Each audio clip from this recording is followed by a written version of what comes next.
Hello friends मु नरेन आपण मन स्वागत करुच्ची NS job update YouTube channel. आज ये वीडियो रे आमे जानिबा केंद्रीय विद्यालय संगठन केवीएस रे बहुत सारा पदवी खाली रही जोटी कि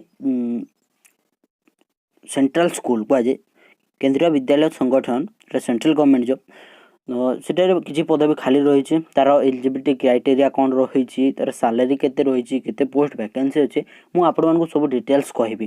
भिडियोटी प्रथम शेष पर्यंत देखंतु आपण माने सब जानि पारिबे केमिति आवेदन करिवे तार एलिजिबिलिटी क्राइटेरिया कौन रही मु आपण को सब कहबी। देखो फ्रेंड्स वीडियोटी देखुचंती ले लाइक करू नांती शेयर करू नांती सब्सक्राइब करू नांती। वीडियोटी जदि भल लागबो ताले लाइक करिवे शेयर करिवे सब्सक्राइब करबा को जमा भी भूलिबे नाही। केंद्रीय विद्यालय नुआपड़ा किछटा पोस्ट वैकेंसी रही कॉन्ट्रैक्चुअल बेसिस रे टीचर मान किछटा वैकेंसी रही चलतु कहि दूचे को पोस्ट वैकेंसी रही आउ सैलरी केते रही तार एजुकेशनल क्वालिफिकेशन कौन रही आपन को जणे दउची। देखो fast TGT English Sanskrit Hindi social science math and science एथि रही एटा ए पोस्ट वैकेंसी रही सैलरी रही 26,250 टंका। यार एजुकेशनल क्वालिफिकेशन होइछि ग्रेजुएशन विथ 50% आम ग्रेजुएशन रे 50% रखिथिले आउ बीडी करिथिले आपण ए पोस्ट पई अप्लाई एलिजिबल हे पारिबे आउ इंग्लिश आउ हिंदी कहि पारथबे बुझी पारथबे। सेकंड रे बाहर आर्ट क्राफ्ट म्यूजिक इंस्ट्रक्टर यार सैलरी रही 21,250 टंका।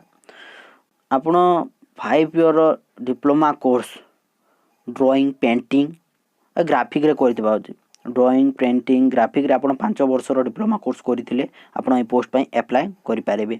आपण इंग्लिश आउ हिंदी बुझी पारुथिले आपण ए पोस्ट पई अप्लाई करि पारेबे।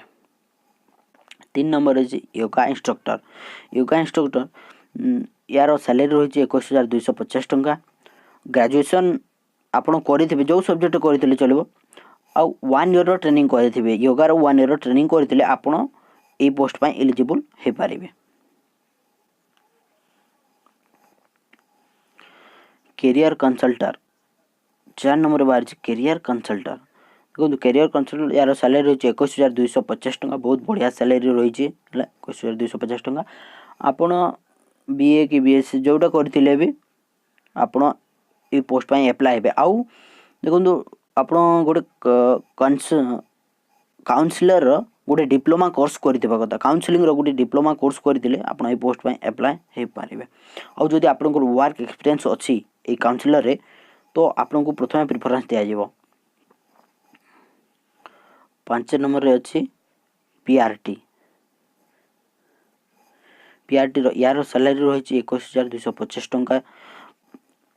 आपण जदि +2 पास करिसंती कि +2 पास करी के सिटी करिसंती ताहले ए पोस्ट पई एलिजिबल हे पारिबे आउ जदि आपण ग्रेजुएशन करी बीडी करथिले बे ए पोस्ट पई आपण एलिजिबल हे पारिबे। 6 नंबर अछि नर्स यार सैलरी होछि पर डे 750 टंका बहुत बढ़िया सैलरी अछि। आपण डिप्लोमा नर्सिंग रे जदि आपण डिप्लोमा करिसंती ताले ए पोस्ट पई एलिजिबल हे पारिबे। 7 नंबर अछि ओडिया टीचर पई अछि देखंतु ओडिया टीचर पई अछि सैलरी 21,250 टंका बहुत बढ़िया सैलरी रही आपण ग्रेजुएशन करथिबे विथ 50% आउ बीडी करथिबे जदि आपण ग्रेजुएशन करछन ग्रेजुएशन आपण 50% अछि आउ बीडी आपण जदि करछन ताहले ए पोस्ट पई एलिजिबल हे पारबे। तो देखंतु लास्ट रहिला कंप्यूटर इंस्ट्रक्टर जोटा कि तार सैलरी रही 21,250 टंका बहुत बढ़िया सैलरी रही आपण डिग्री करथिबे आउ 1 ईयर रो डिप्लोमा कोर्स कंप्यूटर रे करथिले आपण ए पोस्ट पई एलिजिबल हे पारिबे। बीसीए पीजीडीसी जोटा हो 1 ईयर को आमेले हे पारबने 1 ईयर डिप्लोमा कोर्स कंप्यूटर रे आपण जदि करिसंती ताले पोस्ट पई एलिजिबल हे पारिबे। देखंतु एरो फॉर्मटा लास्ट रे अछि मु आपण मानको डिस्क्रिप्शन रे लिंक दे देछि आपण डाउनलोड कर नेबे आउ ए फॉर्मटा फिल अप करी कि आपण जो यार लास्ट डेट जो रही छी यार इंटरव्यू डेट जेबे अछि मु देखे दउछि देखंतु यार देखंतु यार इंटरव्यू डेट अछि 17/2/2019 17 तारिख आपण केंद्रीय विद्यालय नुआपड़ा ठारे पहुंचे ଆପଣ ଇଣ୍ଟରଭ୍ୟू ଦେଇପାରିବେ। ମୁଁ ଡିସ୍କ୍ରିପ୍ସନ୍ରେ ଲିଙ୍କ୍ଟି ଦେଇଦେଇଛି, ଆପଣ ଫର୍ମଟା ସେଠି ଡାଉନଲୋଡ଼୍ କରିନେବେ। ଯଦି ଭିଡ଼ିଓଟି ଭଲ ଲାଗିଥାଏ ତାହେଲେ ଲାଇକ୍ କରିବେ, ସେୟାର କରିବେ, ସବସ୍କ୍ରାଇବ୍ କରିବାକୁ ଜମା ବି ଭୁଲିବେ ନାହିଁ।